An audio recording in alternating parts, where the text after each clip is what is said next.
On a une organisation pour le faire et on considère bien entendu que c'est critique, c'est-à-dire que le diagnostic des maladies infectieuses actuellement, la plupart du temps, est moléculaire. Et donc c'est des outils qu'on a développés. Alors, l'hydroxychloroquine, si l'on avait administré ce traitement à tous les patients atteints du coronavirus, combien de décès aurait-on pu éviter? On aurait pu éviter beaucoup, franchement. Beaucoup de décès en France. Non, mais globalement, il y a un travail qui vient de sortir de l'Assistance publique de Paris, qui a comparé le groupe sur 4500 personnes, le groupe de ceux qui avaient reçu l'hydroxychloroquine, au groupe de ceux qui n'avaient pas reçu. Il y a 20% de morts en moins dans le groupe d'hydroxychloroquine. C'est pas mes données à moi, c'est les données faites ici à Paris. Donc, on a calculé que sur leur échantillon, eh bien, si cette donnée-là, qui était très significative, était généralisée, ça faisait déjà 150 morts de moins. Mais pourquoi est-ce que ce médicament, ce traitement, je préfère, l'hydroxychloroquine, pourquoi est-ce que ce traitement n'a pas été administré sur toute la planète, puisqu'il était si efficace? Je ne comprends pas. Parce que vous regardez pas la planète. Parce que je vous dis, il y a 4,5 milliards de personnes dans le monde qui vivent dans des pays dans lesquels l'hydroxychloroquine est recommandée pour le traitement du Covid. Au Brésil, aux États-Unis. Au Brésil, aux États-Unis, en Inde, en Chine, en Corée. Il y a beaucoup de morts au Brésil, aux États-Unis, mais aux États-Unis, elle est pas recommandée de manière génale. Et globalement, vous savez, il y a eu débat. Oui, il y a eu un débat. Non, mais moi, je vous parle de pays dans lesquels c'est recommandé. Donc, pas d'extrapolation hasardeuse. En Inde, en Chine, dans tout l'Extrême-Orient, dans tous les pays du Maghreb, la moitié des pays d'Afrique noire, une grande partie de l'Amérique du Sud. Donc, vous savez, quand vous comptez tout ça, ça fait donc 4,5 milliards de gens. Oui. Donc c'est pas parce que vous vous focalisez d'abord sur Paris et ensuite sur l'Europe de l'Ouest, c'est pas le centre du monde. Je suis pas parisien, moi. C'est pas le centre du monde. Oui. Donc c'est pas parce que. Bien d'accord. Vous n'avez aucun doute sur l'efficacité de ce traitement. Là, je vous le dis, vous n'avez aucun doute sur l'efficacité de ce traitement. Non, mais vous savez, chacun doit rester dans son métier. Oui. Nous, on a détecté massivement les gens, on a fait 5000 diagnostics de Covid, on en a traité 4000, sur les 4000, la publication est online aujourd'hui, sur les 4000, il y en a 3700 qu'on a rapporté, sur les 3700, il y a, je crois, 3200, 3300 qu'on a traités par hydroxychloroquine et azithromycine, et on a une mortalité de 0,5%. Après, vous pensez un peu ce que vous voulez. Non, mais je ne pense rien. Non. Je vous pose une question. Donc, mais moi, ne croyez pas que je pense. La question, moi, je n'ai pas de questions sur les travaux scientifiques des autres. On a décidé de diagnostiquer les gens, de les prendre en charge, de les traiter. Dans les éléments de ce traitement, il y avait l'hydroxychloroquine et l'azithromycine, mais il n'y a pas que ça. Il y avait tout le soin. Les conditions de diagnostic qui avaient été données après peut-être l'opinion du conseil scientifique, je n'en sais rien, étaient des conditions diagnostiques qui ne s'appliquaient pas à cette maladie, parce que cette maladie, personne ne la connaissait quand on a commencé à faire des recommandations. Est-ce qu'on la connaît d'ailleurs vraiment encore bien? Moi, oui. Vous la connaissez bien. Oui. Vous la maîtrisez, là. Je la maîtrise. Vous la connaissez bien. En tout cas, mieux que les autres. Oui. Mieux que les autres. Ah oui. Mais vous faites tout mieux que les autres ou pas? Non, mais écoutez, qu'est-ce que vous voulez que je vous dise? Je m'en fous. Attendez, j'ai une série mondiale, personne n'a ça. Personne n'a autant de données, personne n'a testé autant de gens, personne n'en a vu autant, et personne n'a les données que nous avons maintenant sur les séquelles dont vous n'avez même pas encore entendu parler. Donc oui. Si j'ai entendu parler des séquelles, malheureusement, à travers des témoignages d'auditeurs sur RMC, par exemple, comme ce matin, une auditrice 4 mois après son Covid, qui souffre de problèmes cardiaques, qui a l'impression d'avoir un infarctus tous les 2 jours, qui est essoufflée en permanence. Je sais. Que savez-vous justement sur ces séquelles, puisque vous connaissez cette maladie? Que savez-vous sur ces séquelles? Sur ces séquelles, on se rend compte que, y compris chez des gens qui n'étaient pas considérés, que nous avons diagnostiqué, chez qui on a fait des scanners. On a fait beaucoup de scanners, pas autant que ce qu'on pouvait, mais on a déjà fait 2300, ce qui est plus que les autres. Donc on a analysé. Dedans, on a trouvé des lésions, y compris des lésions sévères. On a trouvé chez 65% des gens qui n'avaient pas de signes respiratoires. Donc à qui on disait au SAMU, c'est pas la peine de venir. 65% d'entre eux avaient des lésions au scanner. Dans ces 65%, dans ces gens, il y avait 11% des gens qui avaient des lésions sévères au scanner et qui n'étaient pas considérés comme devant être, s'ils avaient téléphoné au SAMU, on leur aurait dit de pas venir. D'accord, c'est les consignes qui étaient données. Dans ces gens-là, nous les avons reconvoqués. On a reconvoqué 200 pour voir ce que devenait ça, pour savoir, parce que les Chinois, il fallait la littérature chinoise aussi. Les Chinois ont décrit des fibroses pulmonaires, c'est-à-dire que il y a des espèces de cicatrices envahissantes qui se mettent au niveau des poumons, et effectivement, on trouve ça. Donc il y a 30% des gens qui sont passés en réanimation et qui en sont sortis, qui maintenant, eux, c'est pas la deuxième vague d'infection, c'est la deuxième vague de la maladie. Ça, il y a les séquelles de la maladie. Il y a 30% qui ont des fibroses. Ouais. Et on ne sait pas jusqu'où ça va. En Chine, il y a des gens... Donc là, on ne sait pas. Non, on ne sait pas. On regarde les choses évoluer à notre niveau. On sait qu'il y en a qui peuvent évoluer peu, mais il y en a qui peuvent évoluer très mal, puisque les Chinois ont fait 3 greffes. D'autres ne me plaignent pas non plus, je vous rassure. Mais vous avez dit, si on n'avait pas peur, on aurait eu 2 fois moins de morts. C'est ce que vous avez dit.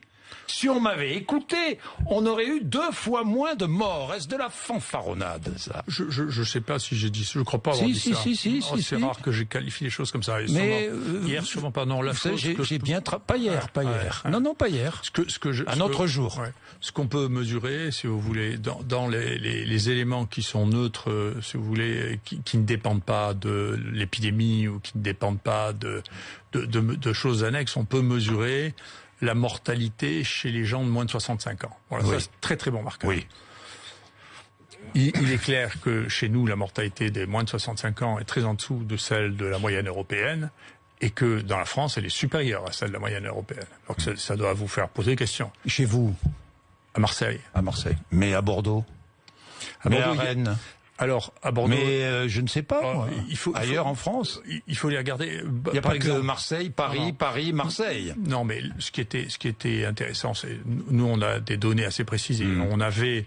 Alors, bien sûr, nous, les stratégies thérapeutiques qu'on a mis en place sur le plan du traitement ont été utilisées beaucoup.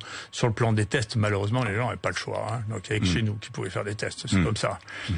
Donc, on a cette donnée-là. Après, on a comparé... les grandes régions, donc la région Île-de-France, il faut que vous soyez lucide, vous savez, il y a eu plus de morts dans la région Île-de-France que dans toute la Chine quand même. Hein. Donc ça doit poser question, c'est beaucoup de morts. Il y a eu dans le Grand Est... Il y a eu beaucoup de morts aussi en Lombardie, il y a eu beaucoup de morts dans le Grand Est, oui. Mais la structure de la mortalité... Beaucoup de morts à New York aussi. Dans le Grand Est et dans la région parisienne est très différente parce que dans le Grand Est, il n'y a pas de surmortalité par rapport à l'Europe chez les sujets jeunes. Alors qu'ici, il y en a. Et que donc ça doit poser une question.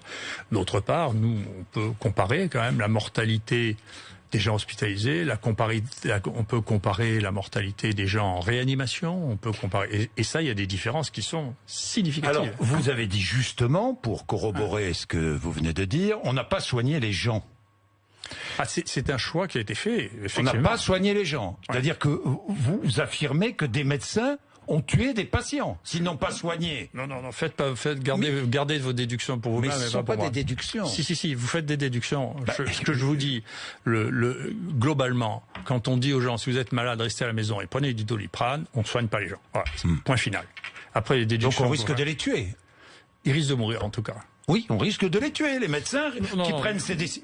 Que les gens meurent ou que vous les tuez, c'est un point différent. Moi, j'assume très bien ce que je fais. Chez moi, les gens que j'ai soignés, il y a 0,5% de mortalité, c'est la plus basse au monde. Vous avez dit aussi, pardon, Didier Raoult, vous avez dit aussi, ici à Paris, on comptait les morts, moi je comptais les positifs.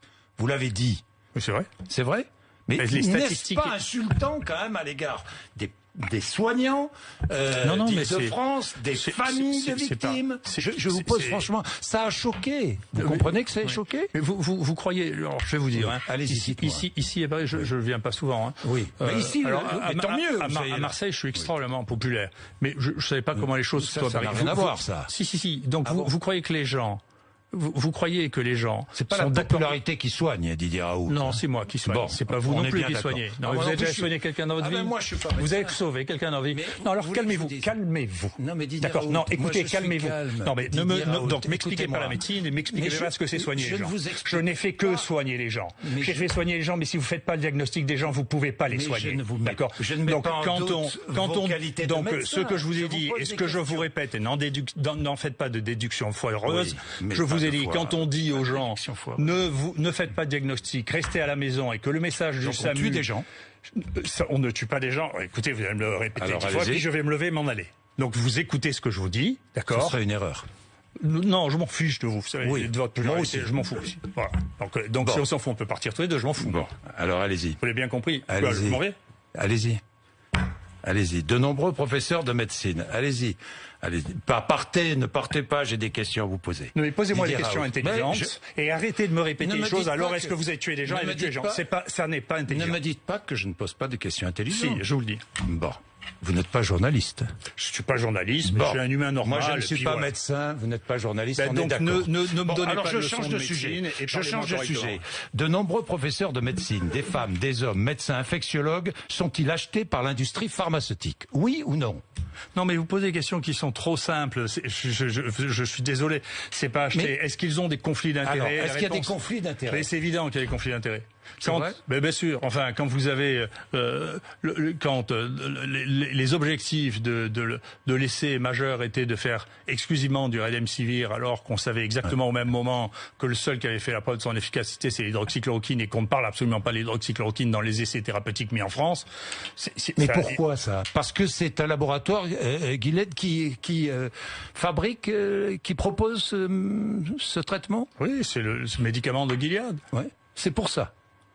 Ah, Et ces en médecins tout cas, certains médecins sont achetés par l'industrie pharmaceutique. Écoutez, arrêtez, je sais que vous êtes journaliste, mais arrêtez de dire il est acheté, arrêtez de dire il a tué, c'est pas des termes que j'emploie. Et donc Non, vous mais je gardez-les sais pour que vous ne les employez pas. Arrêtez, C'est vrai. Gardez-les C'est pour vrai. vous, parce que la troisième fois je vais me lever et m'en aller, parce que on ne me parle pas comme ça, et n'essayez pas de me faire dire qu'il y a des gens qui sont achetés, ni qu'il y a des gens qui ont tué. Je dirai pas ça, et c'est Bon. indigne de dire des choses pareilles. Donc, Alors, je sais pas qui vous avez personne n'est l'habitude de acheté parler. et personne n'a- Je n'ai J'ai pas dit l'habitude de ça, poser des questions. j'ai dit, Oui. encore une fois, qu'il y avait des conflits d'intérêts. J'ai Bon. dit que quand on recevait de l'argent, ce qui est une règle générale, d'une industrie dont on va parler des produits, Oui. on doit, le mentionner, ce qui souvent n'est pas fait, et deuxièmement, on doit renoncer à faire partie d'un groupe qui est le conseiller de l'État sur des médicaments avec qui on a des relations. Et ça n'est pas que des relations financières, ça peut être des relations personnelles, c'est-à-dire Oui. que si on est